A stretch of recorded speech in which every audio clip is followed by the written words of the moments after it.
Okay.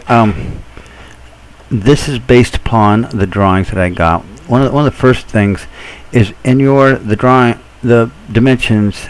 You said like 15 by 15, so I made this 15 by 15. And I assuming you knew that I was going to have to add in like the thickness of this wall, which is 6 inches, and the thickness of these two walls in order to get the rooms to be those sizes.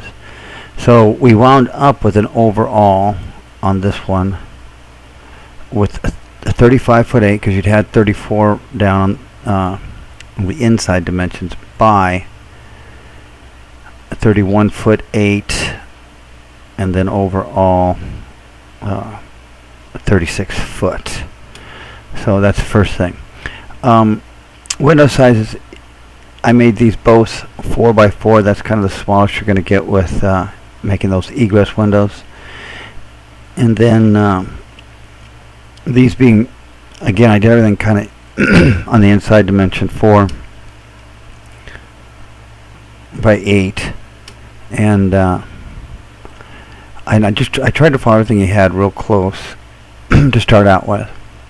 This window, one thing, 8 foot is what you had. It looked like you had, and that's quite a large window. It'd be fine in a spot like that to go 6 by 4. That'd give you, make this a little bigger, because when I centered this door with the back door, and then went with the 2 feet that you showed going over, and made this 8 foot, and then went to 2 foot that you showed over, and it wound up being a real small closet, 2 foot 2 on the inside.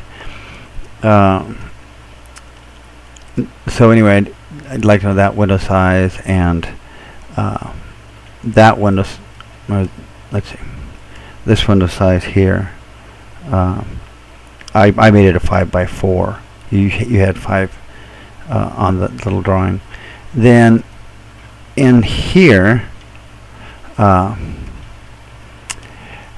you just have enough. You really need to allow 3 foot, unless you're going to like provide smaller refrigerators. But 3 foot is about as small a space as when you're building a house that you leave it. And then when you come here, the 2 foot for the cabinet, you have 5 foot, and that's a little tight for a sink. And the sink cabinet is 3 foot, and then the dishwasher takes 2 foot on its own. And if you were tight, then you really need like a little filler panel, 3-inch strip in between either this corner or the end of that. So that could be a little wider. One idea that I had was taking this the island and like moving it here, and I don't know how much that would help you really, other than give you a whole lot more cabinet space.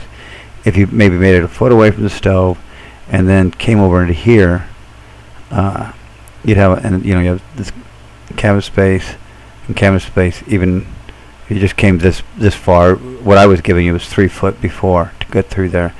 But that's just one idea for the kitchen. So I think that's about it. The well, let's see. No, let's go into.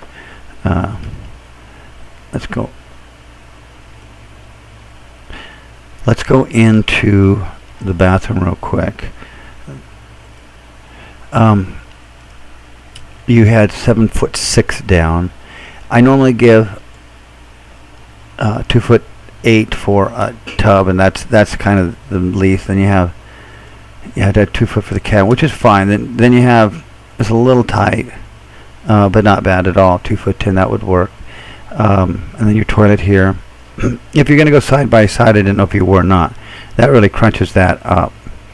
You probably, even if you, well, let's see if you come out. I don't know if you might have room for another little closet back in there. Maybe I think you had that you wanted the water tank in there, and obviously you would only have room for just the water tank. You might be able to put the water tank over there. So that's pretty much. Did the inside dimensions, there, and then just one quick thought on the pocket door here. They're just a swing door would work fine, and there's just less of a chance of it ever going bad on you or something happening. Whereas that pocket door, if it goes bad, you've got to take the whole wall apart in order to fix it. But that's just neither here nor there. Just my thought on it. So anyway, let me know. Oh, the overall of this, when you go 35 foot 8, it comes out to 131.7, and that's you're fine if on your setbacks. I think on the south side it's supposed to be to the south. You have looks like a 15-foot setback, and if you had to have a 15-foot setback on the north, then that length would not work. But if you only have to have a 5-foot setback, then this length times 3 would work. So that's something to consider there. So I'm going to also send you like a printout of this you can do that'll come on an 1/8" scale, that you can like make notes on and scan and maybe send back to me.